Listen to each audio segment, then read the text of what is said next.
أتشتمه وتؤذيه وأنا على دينه أقول ما يقول. خذها من ابن عبد المطلب.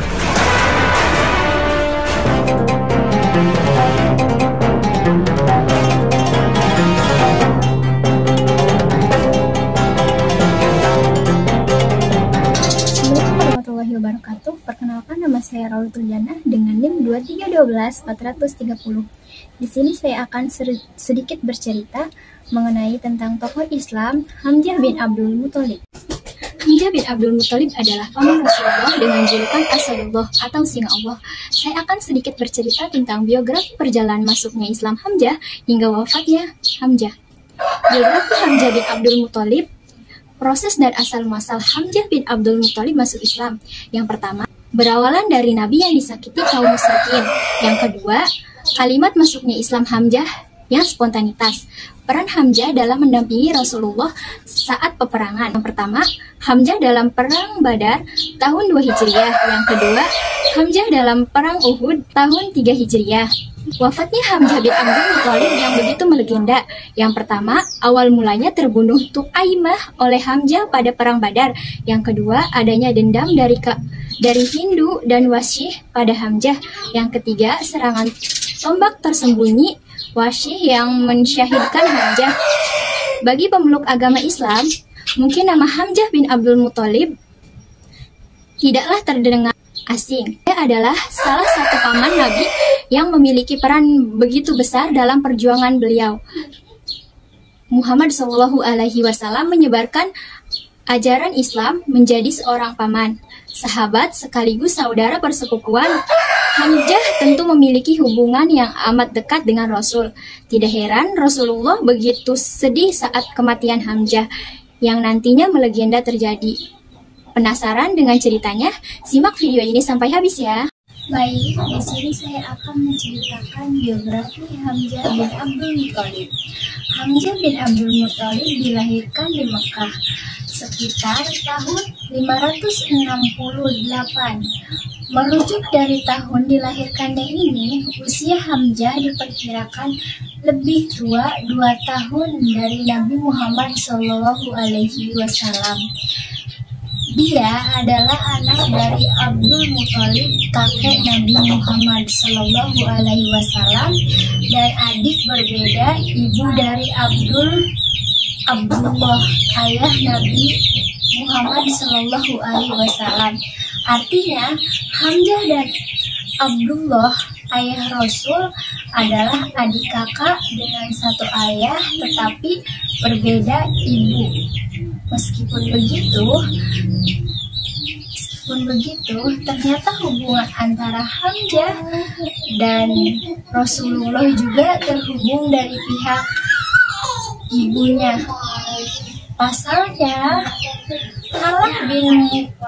Halah binti Wahib ibu Hamzah adalah saudara sepupu Siti Aminah, ibu Nabi Muhammad SAW. Dengan begitu, Nabi Muhammad SAW dengan Hamzah memiliki hubungan yang begitu dekat. Sejak kecil, terlebih beliau berdua juga terhitung sebagai saudara persepupuan. Oleh karena itulah, Hamzah memiliki rasa sayang dan hormat yang begitu tinggi pada Rasulullah, bahkan sebelum mulai memeluk Islam. Proses asal dan muasal Hamzah bin Abdul Muthalib masuk Islam, walaupun memiliki hubungan yang begitu dekat dengan Rasulullah, dalam kisah Nabi Muhammad dalam proses upaya menyebarkan ajaran agama Islam, Hamzah belum memeluk Islam. Meskipun demikian, hal itu sama sekali tidak mengurangi rasa hormat serta sayang yang dimilikinya terhadap Nabi Muhammad SAW.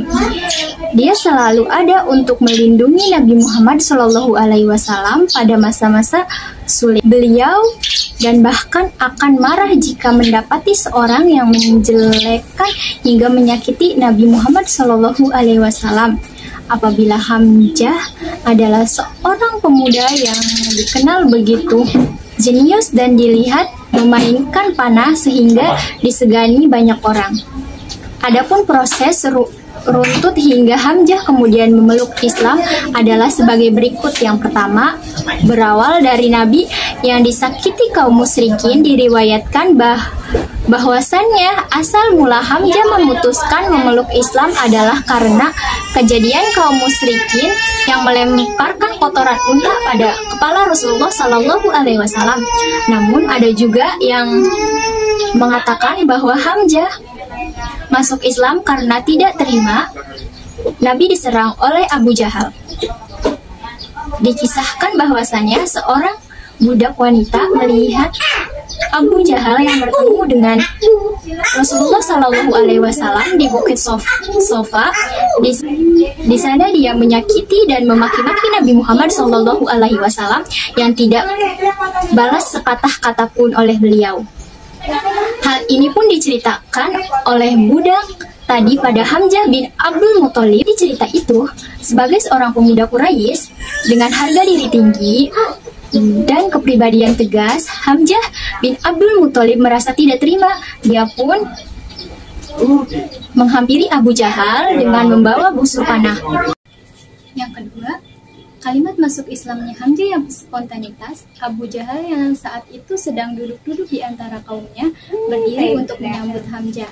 Namun pemuda itu mengangkat busur panah, kemudian memukulnya pada kepala Abu Jahal hingga terluka.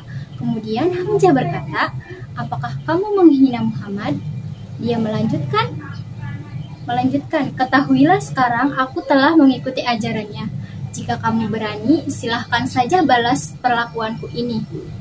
Dan dari situ, Hamzah mulai memeluk Islam. Hamzah sempat dilanda keraguan, karena memang awalnya kalimat itu keluar secara spontanitas, atas harga diri akan keluarga yang tidak ingin disakiti. Hingga kemudian, dia hanya meminta petunjuk pada Tuhan dan Maha Suci Allah yang kemudian meneguhkan hatinya. Hamzah pun menceritakan ini pada Rasulullah SAW dan beliau turut bersukacita atas masuknya Hamzah ke agama Islam. Tidak lupa Nabi Muhammad SAW juga mendoakan agar pamannya tersebut diberikan keteguhan hati yang kuat. Oleh Allah Subhanahu wa Ta'ala mengetahui hal itu, kaum Quraisy yang bertambah khawatir dan kegelisahan karena dengan masuknya Hamzah ke agama Islam membuat kemungkinan pengikut Nabi menjadi lebih banyak juga. Peran Hamzah dalam mendampingi Rasulullah saat peperangan.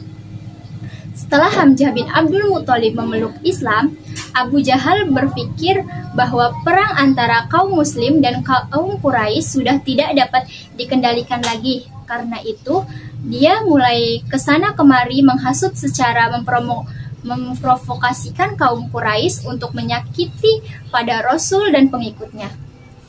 Hal itu tidak dapat dihindari lagi. Rasul dan pengikutnya mendapat tindakan kekerasan lebih banyak.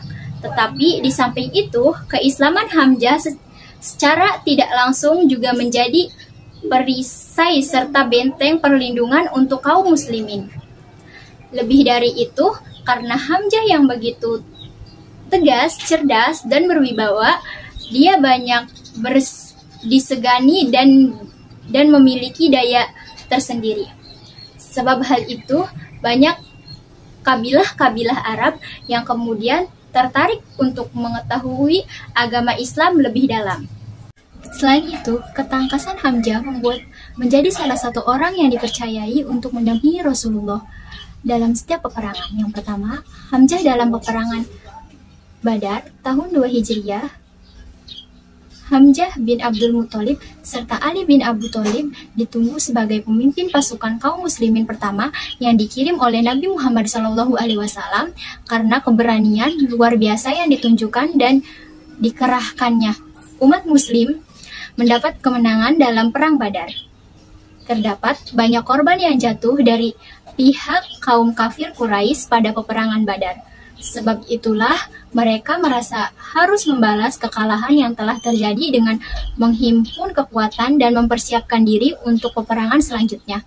Yang kedua, Hamzah dalam Perang Uhud tahun 3 Hijriah. Setelah Perang Badar, Hamzah turut terlibat lagi dalam peperangan lanjutan antara kaum muslim dan kaum kafir Quraisy, yaitu Perang Uhud.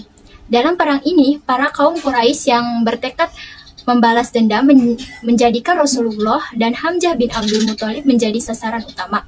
Pada pertempuran ini, kaum Quraisy membawa hingga total lebih dari 3.000 pasukan. Adapun pasukan ini meliputi 700 unta, 200 kavaleri, serta pemanah dan infanteri.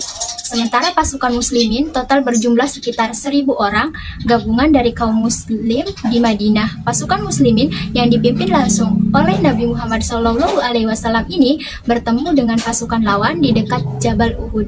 Selama peperangan, beberapa pasukan muslim yang dengan dipimpin oleh Hamzah berada di tengah dan menyerang musuh ke arah kanan dan kiri.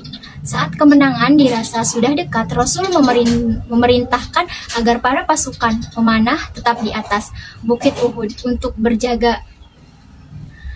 Tapi mereka tidak menaatinya dan turun untuk mengambil harta rampasan perang, dan ini menjadi sebuah titik balik. Kaum Quraisy pun menyadari pertahanan yang longgar ini dan segera menyerang balik dan menduduki bukit, melancarkan serangan dari atas Bukit Uhud. Setelah itu Hamzah akhirnya syahid dalam peperangan Uhud akibat tombak yang dilayakkan oleh seorang budak bernama Wasyih. Wafatnya Hamzah bin Abdul Muthalib yang begitu melegenda. Kisah ini, perjalanan hidup Hamzah mulai dari lahir hingga wafat, banyak dikenang oleh kaum muslimin. Apalagi kisah syahidnya dalam medan pertempuran Perang Uhud. Terdapat kisah mendalam di balik wafatnya beliau itu yang kemudian menjadi salah satu kisah legenda karena memiliki kisah tersendiri di balik syahidnya. Inilah rangkuman peristiwa yang menyebabkan kematian Hamzah dikenang begitu banyak kaum muslimin. Yang pertama, awal mula terbunuhnya Tu'aiman oleh Hamzah pada Perang Badar. Kisah ini diawali saat Perang Badar. Hamzah yang begitu pemberani dan buas memerangi kaum kafir Quraisy saat itu berhasil melumpuhkan Tu'aiman bin Adi hingga tewas. Sementara itu, kematian Tu'aimah menorehkan luka mendalam pada keponakannya, yaitu Wasyih. Tentu, masih banyak kaum Quraisy lain yang tewas saat peperangan, termasuk Utbah bin Rabi'ah dan Saibah bin Rabi'ah yang mana merupakan ayah serta paman Hindun binti Utbah. Al-Wahid bin Utbah yang merupakan saudara Hindun juga mati dalam peperangan di tangan Ali bin Abi Thalib. Kematian beberapa kaum Quraisy inilah yang menciptakan dendam bagi beberapa orang sehingga mereka benar-benar ingin membunuh Hamzah untuk membalas dendam. Yang kedua, adanya dendam dari Hindun dan Wasyih pada Hamzah Abu Sufyan bin Harb yang saat itu memimpin pasukan Quraisy dalam perang Uhud, memutuskan untuk membuat para wanita juga ikut serta dalam peperangan. Para wanita ini terdiri dari mereka yang merasa sakit hati karena kematian keluarganya dalam perang sebelumnya, yaitu Perang Badar. Dengan ini, Hindun yang juga istri Abu Sufyan segera mendaftar karena kematian ayah, paman, serta saudaranya. Sementara itu, Wasyih juga ikut atas kematian pamannya, serta kesepakatan yang dibuat dengan Jubair bin Mut'im. Saat pasukan Quraisy akan berangkat, Jubair mengatakan pada Wasyih bahwa dia akan membebaskannya dari perbudakan asal bisa membunuh Hamzah dengan Jaiman. Bahwa janji ini telah disaksikan banyak orang. Wasyih semakin bertekad membunuh Hamzah. Walaupun tidak memiliki keterampilan berperang yang cukup baik, Wasyih dikenal sangat pandai melemparkan lembing tepat sasaran. Karena itu, Hindun menaruh harapan padanya dan mengatakan pada Wasyih untuk menyembuhkan luka hati mereka atas kepergian keluarganya di medan perang. Yang ketiga, serangan tombak tersembunyi Wasi yang mensyahidkan Hamzah saat kedua belah pihak pasuk bertemu dan berperang. Wasi dengan awas mencari dan mengincar Hamzah. Memang tidaklah sulit untuk mengenalinya di antara banyak orang karena pada kepala Hamzah selalu terpasang bulu burung unta, lazimnya tanda kepahlawanan di Arab masa itu. Wasi yang bersembunyi di balik batu melihat Hamzah begitu gagah berani maju dan merobohkan para lawannya dengan menebaskan pedang. Sementara itu, tiba-tiba seorang penunggang kuda bernama Siba bin Abdul Uzzah menantang Hamzah agar Wasi bisa menyerangnya. Tentu saja Hamzah menyambut Siba dan segera mengalahkannya dengan sekali tebas. Walaupun begitu, pengorbanan Siba ini membuat posisi Hamzah terjangkau Wasi. Dia segera mendidikkan tombak yang tepat mengenai pinggang Hamzah bagian bawah hingga tembus ke depan. Saat peperangan telah selesai, Hindun turun menuju area peperangan tadi serta mencari tubuh Hamzah bin Abdul Muthalib yang sudah tidak bernyawa. Karena begitu benci, diambillah hati Hamzah kemudian dikunyah walaupun akhirnya tidak ditelan dan dimuntahkan kembali. Kematian Hamzah membuat Nabi begitu sedih sehingga kemudian Allah Subhanahu wa taala menurunkan firman dalam Quran surat An-Nahl ayat 126 untuk mengabadikan kematian paman Rasulullah ini. Karena keberanian itulah Hamzah pun dijuluki sebagai Asadullah atau singa Allah. Di tempat ini, di tempat pertama aku menemukanmu, kembali ku datangi tempat ini, tapi ku dengan yang lain. Samar ku dengar. Sekian bercerita tentang kisah tokoh Islam yaitu Hamzah bin Abdul Muthalib. Wassalamualaikum warahmatullahi wabarakatuh.